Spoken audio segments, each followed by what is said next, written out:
say I've always been creative. I think it probably drove my family mad. I was always doing like 80 hobbies, you know. I've always been very much a creative mess, I think some might say. My mum had me playing with like colouring books when I was younger. I had this chalkboard and easels, like she used to let me paint everywhere.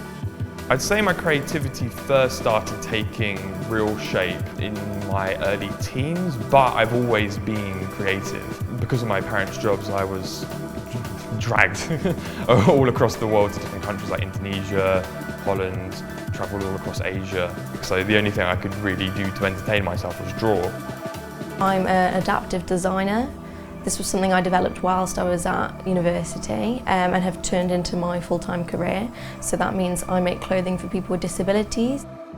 I'm primarily an oil painter, but I do a bit of mixed media, digital media, and even music.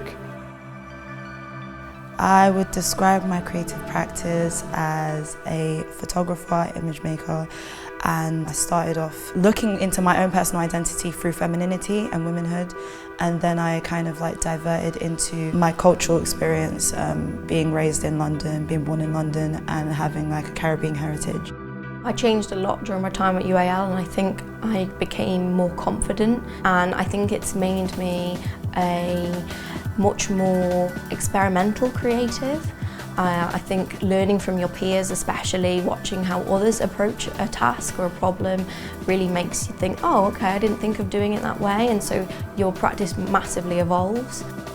I'm grateful for the challenges that I experienced when I was at UAL. It moulded me into the person I am today. The facilities really did help me to understand the type of creative that I am, and the amazing people that were in the uni when I was there. Shouts to Adrian and D-Boy, because yeah, they're amazing. I was really influenced by the creative community. I hadn't experienced an environment like it at all prior to it, and it was really rewarding to be around so many different creatives from so many different backgrounds with so many different ideas and approaches to the world and their work and their practice. One word I'd use to describe myself as a creative is visionary.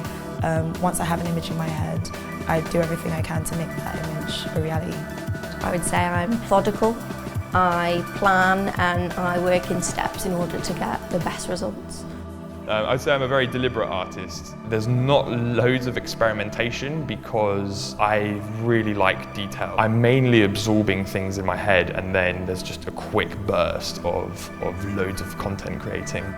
Being in a room full of people that are creative, it makes that feel like the norm and that feel like you're supposed to be here.